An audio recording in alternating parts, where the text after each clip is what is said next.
Victor is nonstop about wanting this bubble top. He's chewing my ear off about it. And I'm thinking the quickest way to get there is to use one of our old projects. We got this old T-Bird, never got finished. I think it'll be a perfect candidate. This T-Bird project, in my idea, was like a speedboat with wheels. It was this crazy motorized transformer type Thunderbird. And Victor just wasn't happy with it. He wanted to take it further, and it just stalled out. The reason why I picked the Thunderbird, looking at the car, I knew I wanted to do something crazy with it.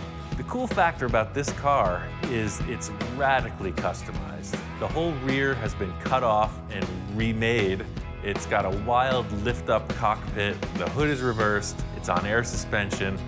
To take this car further is really like out of control. I consider it done. Victor just wants more. Our work is evolving. We've finished a lot of cars, and then he has me cut them apart again. The first task in this whole bubble top adventure is figuring out how to heat up the plastic. I got a couple ideas using some sheet metal, some plywood, and angle iron with a masonry board as insulation. I need to build an oven big enough to heat this thing. So what I ordered was 2 different thicknesses of plywood. The heavier stuff will be the form for the Lexan when we inflate it. The thinner stuff is for the walls. And the masonry board is insulation, and the galvanized steel is just something hopefully to reflect the heat and protect all of it. The loose factor about this oven is there's no way to test it except to do it. So I'm gonna build it, fire it up, see what happens. We're gonna build a frame to hold these masonry sheets and then cut the plywood and sheet metal to match. The cool factor of this whole bubble top thing is, like, I've seen this since I was like 8, 10 years old. You know, these cartoons of cars with crazy plastic roofs. How the heck do they do that? I've always wanted to find out.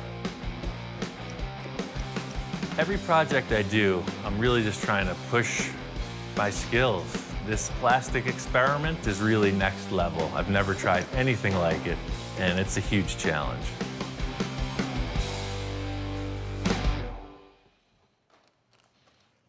That's all the sheet metal panels. Next is the dusty part.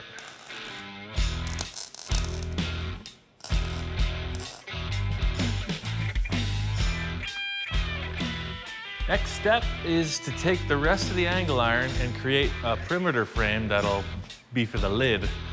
The lid's gonna be a few different sandwiched pieces. It all kind of has to fit together, so I'm just gonna finish up the heavy welding here and bring it to the location. The rest is all screws and wood.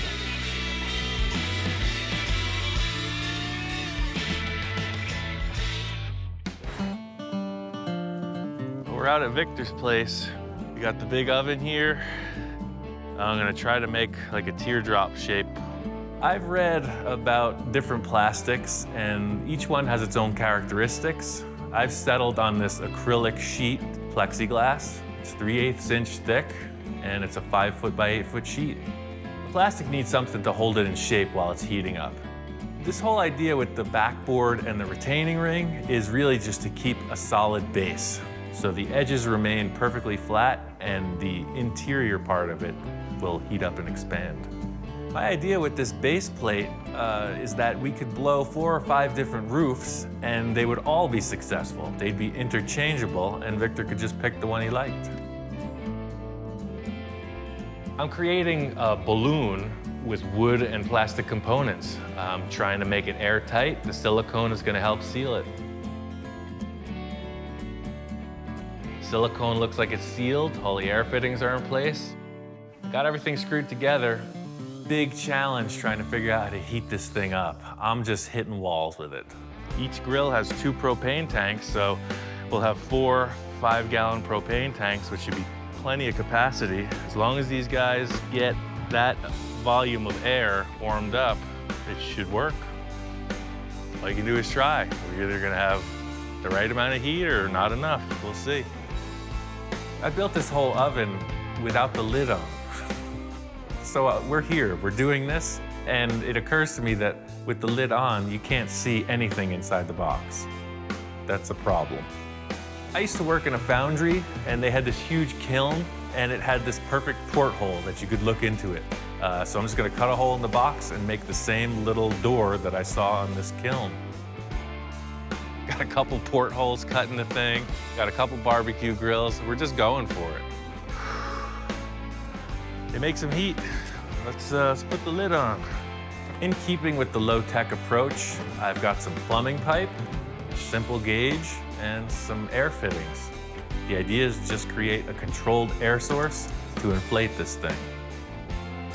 Target temperature for this is 375 degrees to get the plastic that hot. I had the idea that this laser thermometer would be a perfect way to check out the temperature, and yeah, the readings are consistent, it's heating up, and it seems like it's gonna happen. Pretty weird. This huge sheet of plastic, as it heats up, is starting to deform. It's getting like all wobbly looking, and just putting a little bit of air pressure in it. Ian just strategically putting the air in and heating it up, and I walk up out of coming from a project that I was on, and I said, Ian, crank it up, let's take it to the limit. Yes, Captain, taking it to the limit, as requested.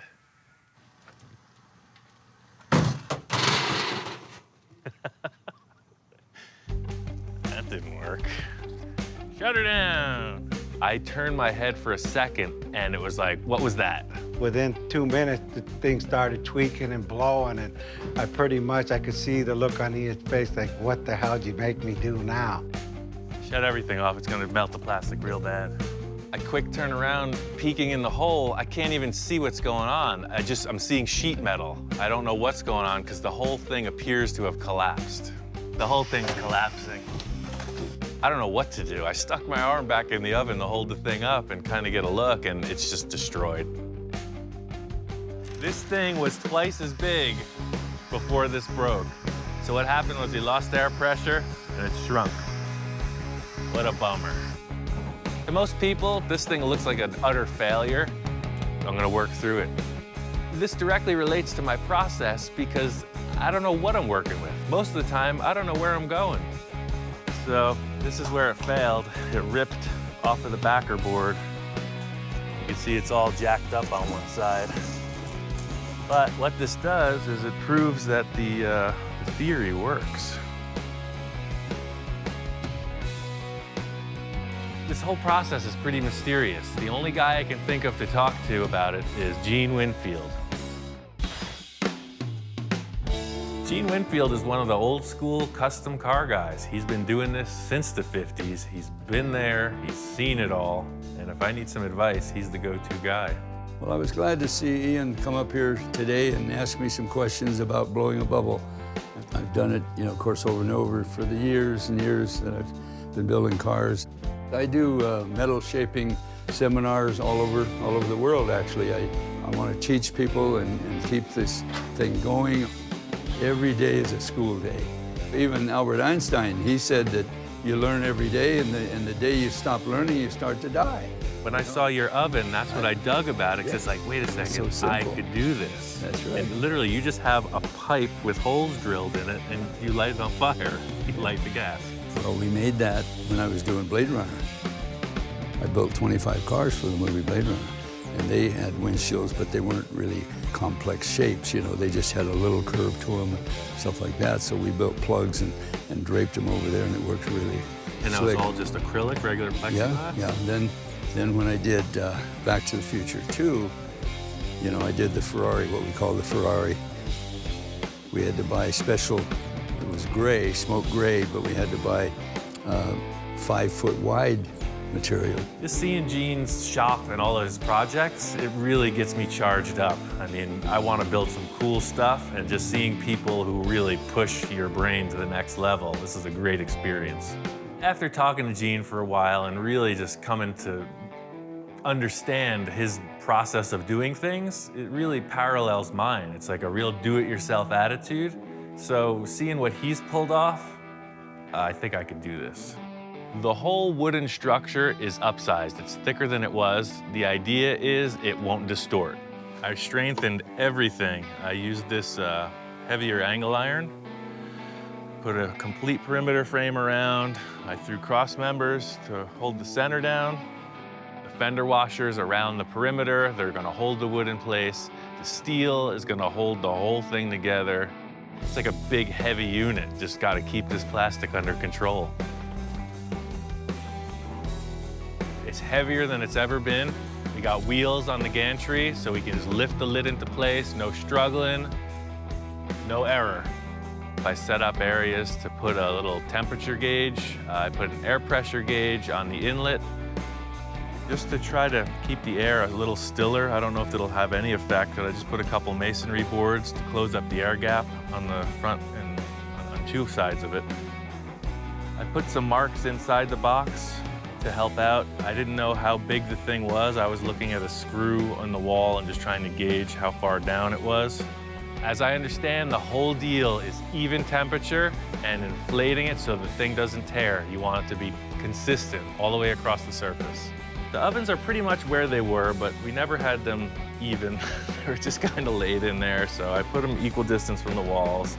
Propane tanks are full. All the burners I took, made sure that they're all working properly. Game plan from the start for me is to slowly heat it. Preheat it to about 200 degrees, and in 10-minute increments, raise the temperature. Get it up to 300 over the course of a half an hour, and let it soak. This whole thing is an experiment, so obviously we want to get this thing completed, but it's really a learning experience, and we're going to keep going. Victor's a funny guy about the way he builds stuff. He'll paint a car 5 times until he's satisfied. Unbeknownst to me, the car is painted. This T-Bird is really like an evolving piece for him, and he's finished it to a certain degree. I think he's just trying to get the final exterior look. I think if I just put a bubble top on it, this sucker's finished. From the start, Victor wanted to see what's going on inside. I'm crawling around the ground, peeking in. I got my little system, so he brings out his great-grandfather's family heirloom mirror. We couldn't really see. We were looking underneath, and it's pretty warm. I said, let's get some mirror. You want to use this? This is passed down for 10 generations. That's how committed I am to the cause. I might lose my heritage, but we got a bitchin' bubble top. He found a way to squirm a mirror in there somewhere so he could check out what's going on. I put it underneath, and actually we were able to see the bubble being blown. Don't tell my wife I used it, but you know, in fact, thanks for reminding me, I'm gonna go put it back inside and wrap it back up. I think it brought a bit of good luck. My plan is working. The slow heat, the low pressure, it's not over 3 PSI at any point. It's very low air pressure, and the thing is taking a great shape. It's the best one yet. There's none of that weird deformity like we had on the first try. Thing looks freaking smooth, man. It's nice. Lifting the lid up, this is a home run. It looks like magic. It's better than I hoped. Look at the radius on the front of this, man. It stood up really good. My whole life has led up to this, my entire career. Look at the freaking front, dude. It's like, bing. We set it on the car, and the contour, front to back, it's a part of the car already. I think that's the top. I think that's the right bubble for this car. That's perfect. It's perfect. This thing's on the car for 15 minutes. Everybody's praising it, you know, wow, yeah, that was a great experience. Victor wants to go bigger. He wants something better than this. When I seen it come out, I said we achieved our goal. And if we were normal people, we would say, all right, let's get the hell out of here. We're done, but we're not. Technically, bigger means more heat, more air pressure, a little more time in the oven. And we've already proven that that amounts to disaster. But Victor wants more.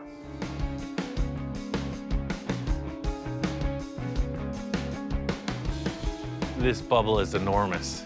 It's getting so close to the barbecue grills. My plan is to turn off the heat and then hit the air. That way there's no flame. It's just hot air. Houston, we have a problem. All right, let's try to cool it. I think we could save it, but it's definitely giving out. See, the edge is all warped out. Yeah, we got trouble. Fudge. I didn't realize how much force such a low pressure of air could exert. It's really crazy how steel and wood are deforming under the air pressure. I don't know how this is gonna work out. It's on the flange, which is kind of a bummer, so the flange will have a little warp in it. Similar to the first failure, just not as drastic. Well, we just gotta cool it off, so I'm gonna raise the lid and let some air circulate. I'm just holding it at 3 PSI. Raising up the chain hoist, and the thing looks sweet. It's enormous. Better than I hoped. I think it's over 2 feet tall. That's real good. It's quite a dome we've got there. You can see here, there's a little wackiness, but all in all, I think it's usable. It's pretty substantial. 22 inches. The other one was just under 16, so that's a pretty significant increase.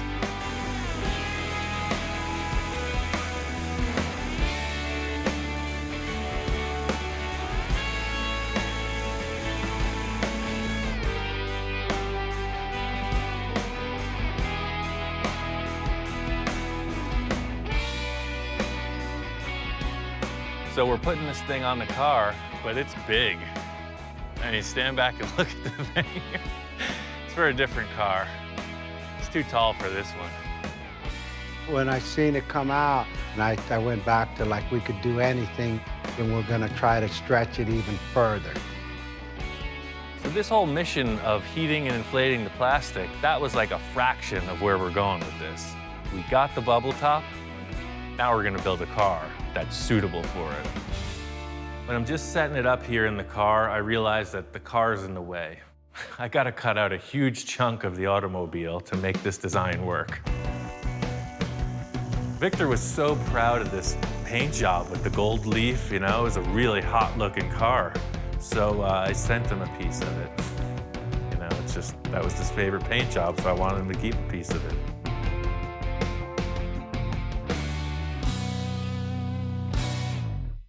My original concept was to have this lift like on a hydraulic ram or something, but there's just no room. You can see how much room you have now, but when you drop the car,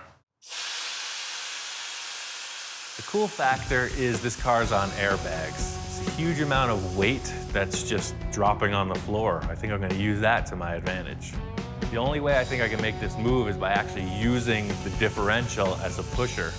As the car drops, the differential lifts this mechanism up. Like a landing gear kind of thing. As the car settles, the thing automatically opens. I cut out the body, and then I have to fit this outer bearing sleeve.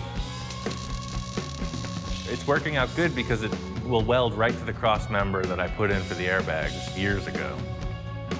Everything seems like it's coming together. It's pretty simple. I just keep sliding these tubes in, raising and lowering the suspension, and trimming them to fit.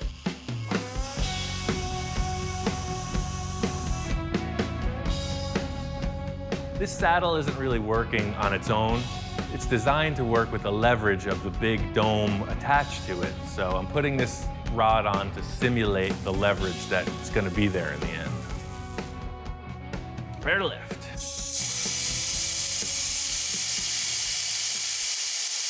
So what's happening is you can see that this is rising out of the back of the car. And then it hits the pivot.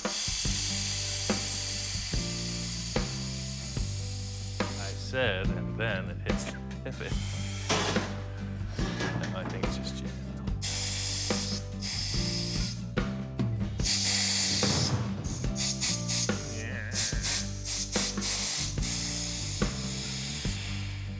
Right? That's pretty cool. And then it comes down.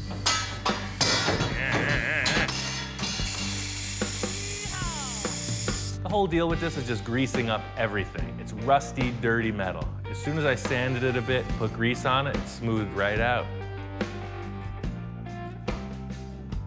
Oh, look, it's way smoother.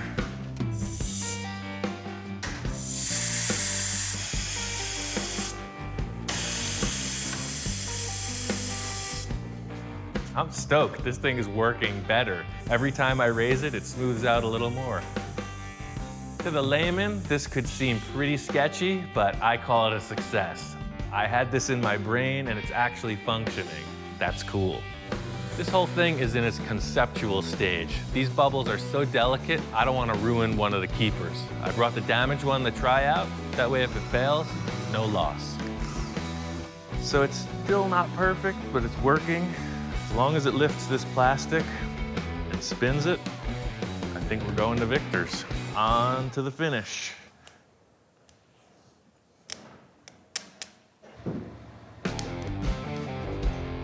Literally, this car lifts up and spins around. It's awesome. You've never seen that before. Probably for a reason.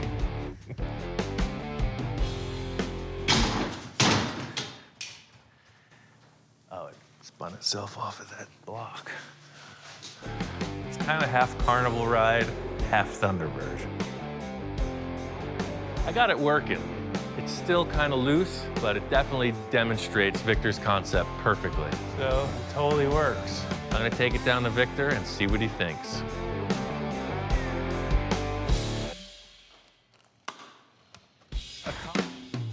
Okay, I got this car back to Victor's. We'll see what he thinks about it. There's a couple small issues, but all in all, I think we're gonna work through it. It's really tough to say how Victor's gonna respond to this. I know he likes to far out stuff, but I also know he likes to see things delivered properly. I pull in with the trailer and I see Victor. He's not really jumping for joy, let's say that. The car shows up, it's half disassembled, there's a bunch of foam stuck to it. When I first saw the car, I seen it was in the rough state. I want a system that will open up and rotate and be safe and secure. So that's what we talked about, and that's what I'm hoping to see today. It's all there, it's proven to work, so that's kind of where we're at. I just need you to make a decision on whether you'd like it to spin or not. How fast is it going up and how fast is it rotating? It rotates too fast. Like how fast is too fast? Like it wanted to kill somebody. So let me show you the rotation. I'll ask you to stand back when I turn it on. He put it on and it was rotating like very fast. He almost took off my head a couple times. But just seeing this wild concept got his brain going in a whole new direction. Accomplishing this bubble top, I think I might have like blew a fuse or something in Victor's psyche because now he's really going off the deep end. He's talking about some wild concepts and we're only at the beginning of this next stage.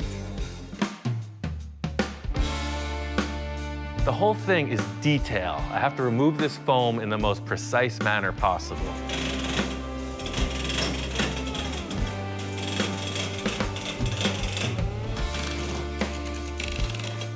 This whole car is conceptual. The ring that holds the bubble was looking good. Victor wanted it lower. All right, so Victor changed his mind a little bit, or Victor changed my mind. It's not gonna spin anymore. It's just gonna be a simple up-down motion. It's way safer. Primary issue is safety. This thing is coming around to the car show and does as it's been doing. It's gonna take somebody's head off. This whole thing I was setting up with the body being raised up and contoured to the ring, he wanted it to be lower. We're gonna cut this whole area out and then lower the ring to the same height as the door. Refitting this metal ring, it's a flat base that the bubble sits on, and the car is a curved surface.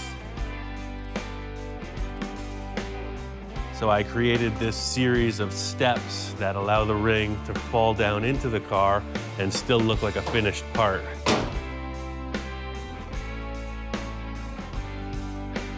Once all these pieces get finished up with the door jambs and then this whole thing is blended together with fiberglass, it's gonna look really neat.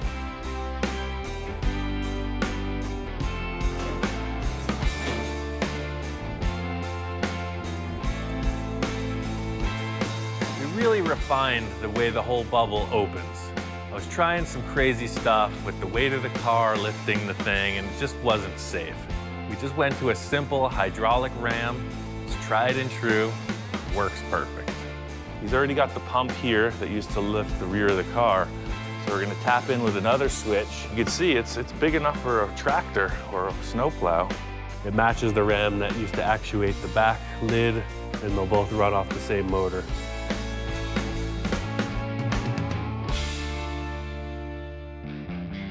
I spent a couple seconds inside that dome, and it's hot.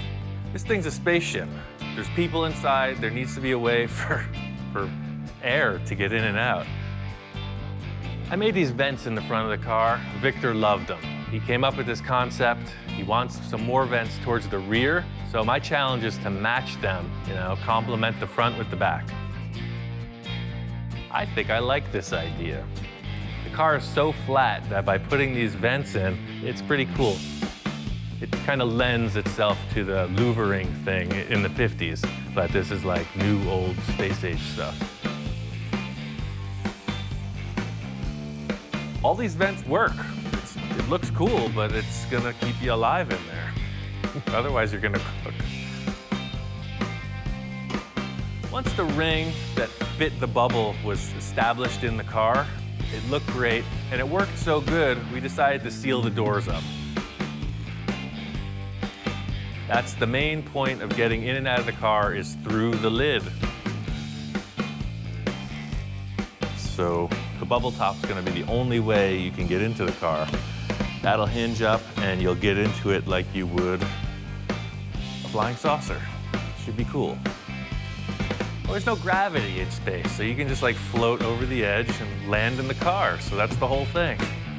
There's a lot of metal fab that's gone into this car. It's really been a huge process, but that's only the tip of the iceberg. The plastic part is the real challenge here. Today's whole mission is to get this dashboard in gear.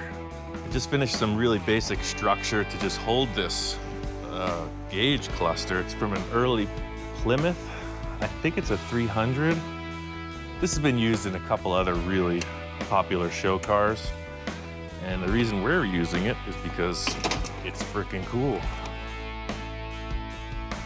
Since we added the bubble on it, I said, hey, we can't just have a regular car interior.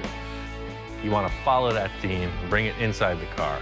So I want to have some kind of clear plastic elements on the interior. The big challenge with the plastic is creating three-dimensional shapes. I'm using fiberglass for the dashboard. It's going to incorporate an acrylic dome, just like the roof, and who knows what else.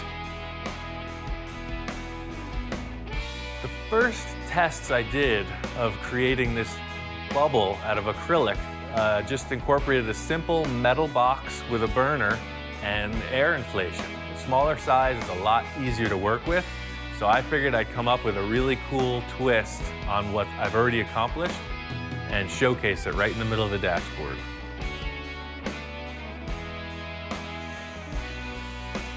Every bubble I've seen has been blown off of a flat base. I thought, why can't you just do it off a curved base?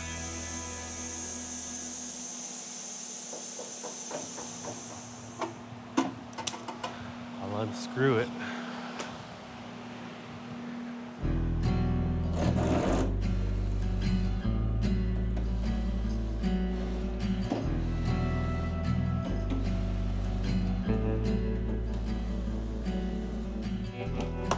The main difference being I created a metal backboard with this S-curve, because when it's sitting in the car, this is going to be the center console. So the center console wraps up, and then you have your gauge pod here, and it goes into the dashboard. So this is just a piece of sheet metal, a couple pieces of 55-gallon drum, an old brake line.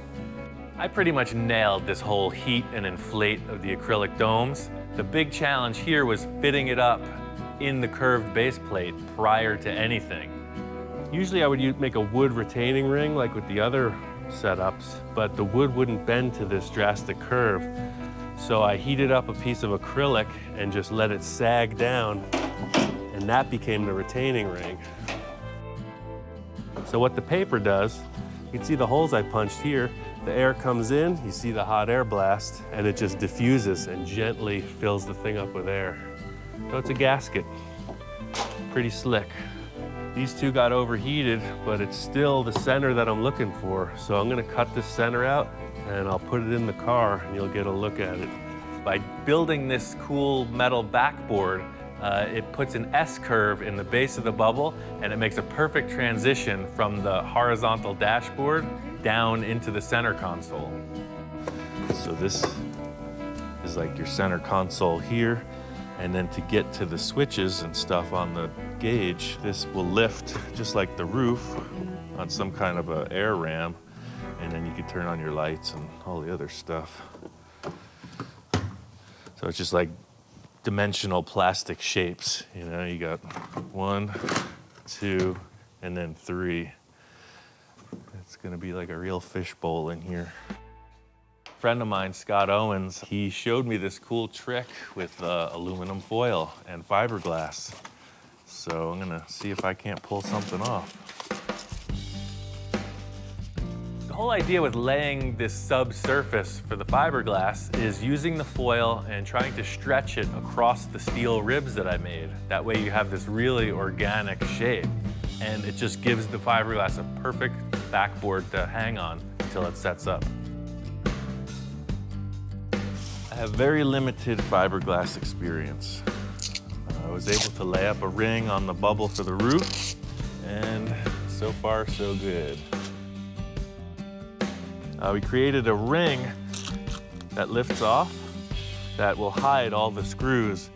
That way the bodywork comes right in and it looks like a headlight bezel. It's a nice, clean, simple ring. So you can see here, you got your steel frame. You'll have your fasteners with rubber rings to hold it down. And then this nice clean ring will snap on top and it'll be perfectly smooth. It's fiberglass with a Bondo cap. The last step in this preparation is to just bulk it up a little bit with some Bondo. Fiberglass is good and strong, but there's some surface imperfections that I don't really want to sand out because that would make it a little weaker. So I'm going to build up the surface with some Bondo while the resin's still fresh. That way the initial block sanding of the whole piece will really cut back the Bondo instead of the structure of the fiberglass. And the cool factor is the Bondo and the fiberglass are friends. They just bond to each other like the same chemical compound. The whole thing with the original concept of the dashboard was more of a waterfall effect, a typical Art Deco element. I came up with this thing with a center rib, and it's still that flavor, and the sky's the limit at this point. This is where the sculpturing starts. It remains to be seen what Victor thinks of this design. He explained something that was exactly the opposite of what I've accomplished. So we'll see what he says. I have 2 concaved panels meeting at a rib. He wanted 2 convex panels, more like a waterfall. Create 2 puffed shapes, almost like a tuck and roll upholstery job. It could still be done because now we have a structure to work off of. But this might be good enough for him. I really like this look. Just as the dashboard's getting solidified, Victor came in and loved it. Fortunately, I did the right thing. The whole idea with the way Victor and I work is just creative collaboration. You know, it's just conceptualizing and then it's my gig. I make it happen. One of the big challenges in this car design is skirting the front tires. We had to bulge the side panels so the thing would steer. Victor's been kicking around a couple ideas on how to make this work, and I think I got a good concept. The whole idea with these skirts would follow the line of the vents in the front. It'll have the same screen detail on the inside, so the body will come to the vent. You know, we'll just flush out this and blend it right back through the old door jamb. So we're hoping that this will give a little reason for this whole radius on the front fender.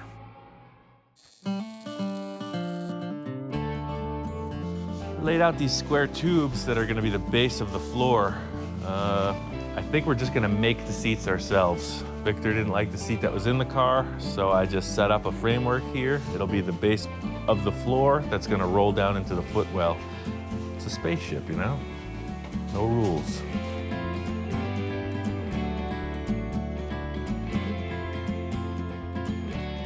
These are the seats that were in the car.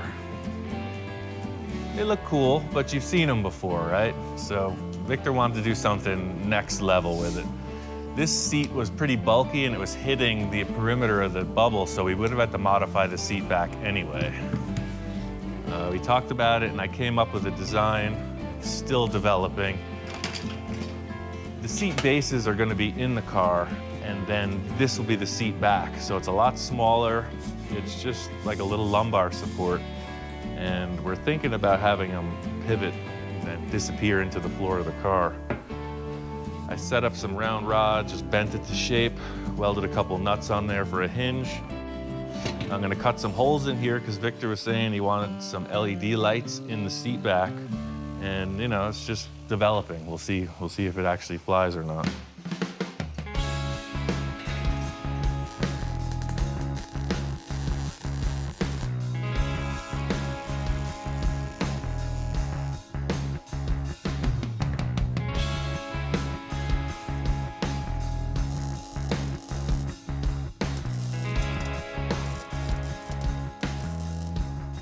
These are on hinges, that way they'll be adjustable.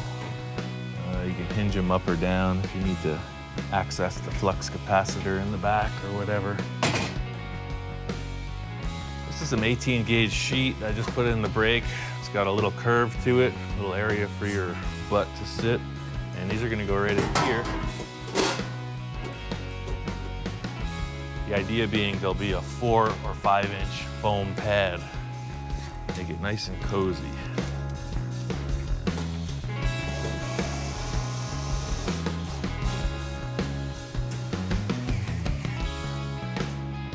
My whole task with the interior on this car is really just framing it out. I tried one interior in the past and I really have a lot to improve on, so I'm gonna let the professional handle it. The one thing anybody who is gonna critique a bubble top, the first thing the negative people say is, it's gonna be really hot in there. Victor's answer to that is a vintage stainless steel fan.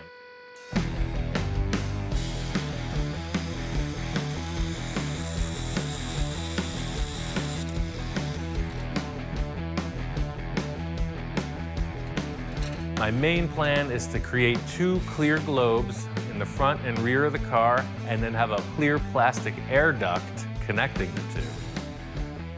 So everything's following suit with the shape of the main roof bubble.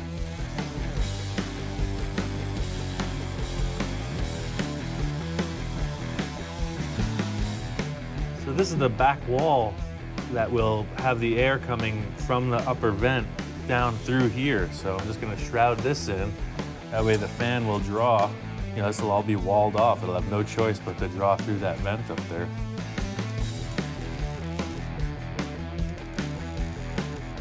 I've primarily built cars for Victor, and I think he's just getting super creative on this. He's not concerned with driving this to the car show. He's doing something to make a complete spectacle. That's the bottom line here. Looks like Victor's caught the bug. I said it before that my kind of crazy was pretty contagious. He was putting the reins on this thing earlier, and now he's out of control.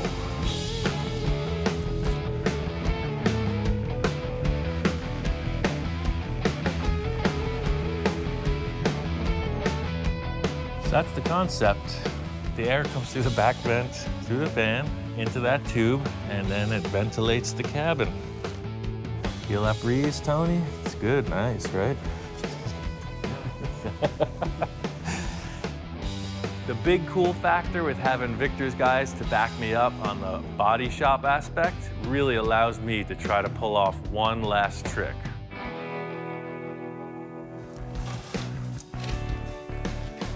All we can do is turn up the air pressure. Ready? I'm gonna do it slow. The good thing is this is working just like all the rest. The heat's even, the thing's inflating, it's looking good. Oh, the front, look at this. Amazing. We're there. I can't push it anymore. We're gonna raise it up. It's the moment of truth.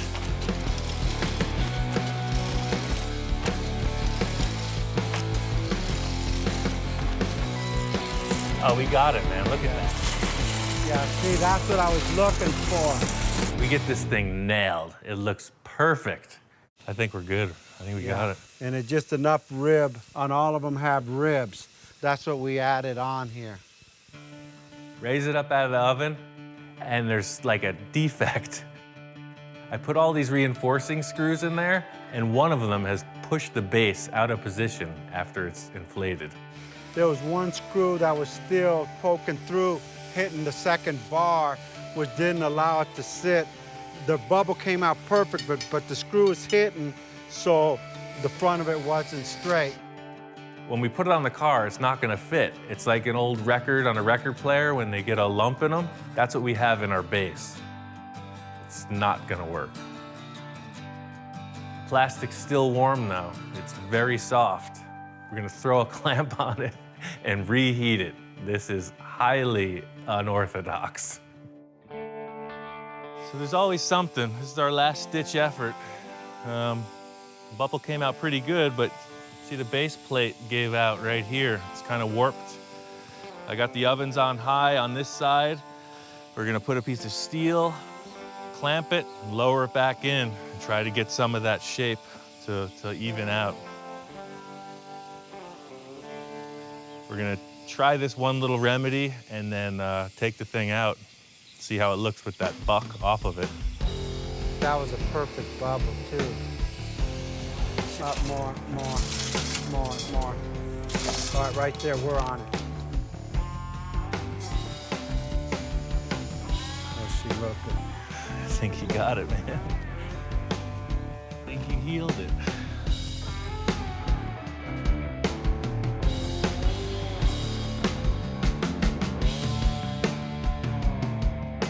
All that matters with this project is the end result. I mean, once you pull the bubble out of the oven and see this apparatus attached to it, you know it's pretty intense. Everything looks great. It's back into shape. The whole idea is to just cool it off, raise it up out of the box, and unclamp this beast.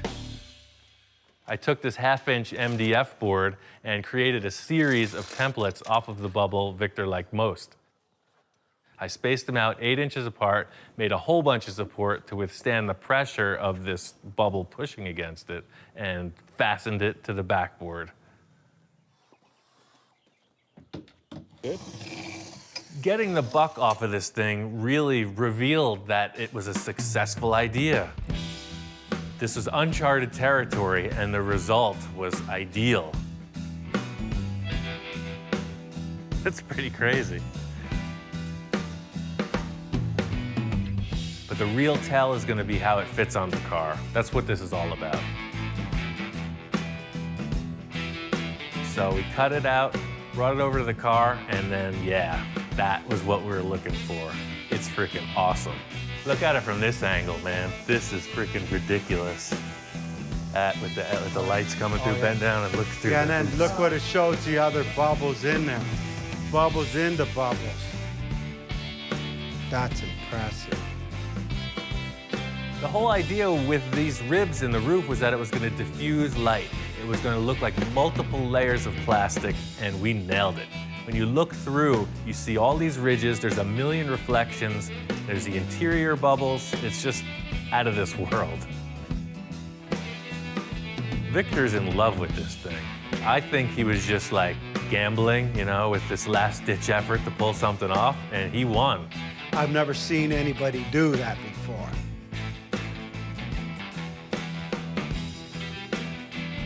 The creative process on getting this bubble top done is there, but this is the whole car. Victor wants to set up the interior on this car to be just out of control, something no one's ever seen before. It's basically a blank canvas and anything goes.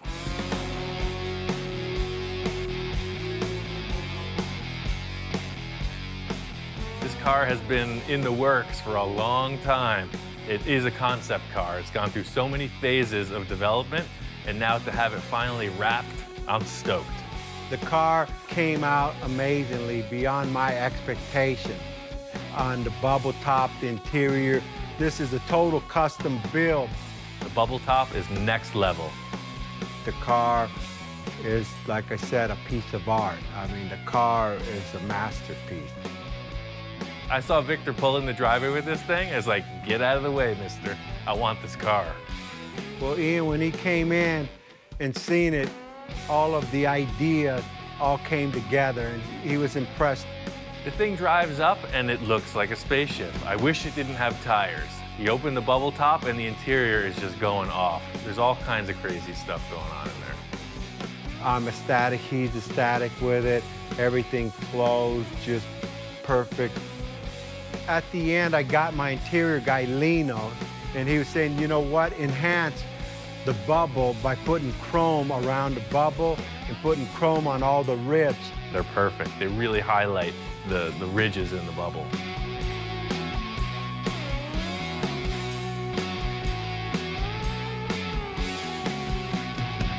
Victor wanted some kind of a crazy alien-inspired paint job. I seen a car going down the street with a wrap on it. And of course, me, I got the most crazy, elaborate wrap. It almost looked like a reptile. He had these guys come in and wrap it, and it looked reptilian. On paper, it looked brown. As we put it on, it was orange. And actually, I had a couple nights of lost sleep because I really hated it. I called Ian, I said, Ian, come look at that, man. I'm really not happy with it. And I knew we had to do something. This car was going downhill. And he said, look, I painted over it. I said, paint it over it. And we painted over this wrap, and it came out freaking amazing. Fortunately, we were able to pull it back, toned it down with a brown candy, and it's on. It looks like some kind of a fantasy lace pattern beneath the clear coat. This clear coat with the candy in it saved the project. That, to me, is the spice of life. I don't want things to go smoothly. I want to hit walls. I want to run through dead ends and recover from it. This is a perfect example. Ian is so resourceful. Maybe 90% of everything that's on this car that you see in the interior and exterior, besides the actual car, was stuff we made work. From the hydraulic system, from the parts, from the back bumper to the instrument panel. And if he doesn't have the part, he'll come up with something else. He'll walk around the junkyard and find something and put it in there, and it works better and at zero cost. Since I'm 15 years old, it's been car after car after car. That's just what I do. I can't stop. All of the projects I've done so far have really just expanded my skill level, my creativity, and just the idea of what's possible. So whatever's coming up next is gonna be big.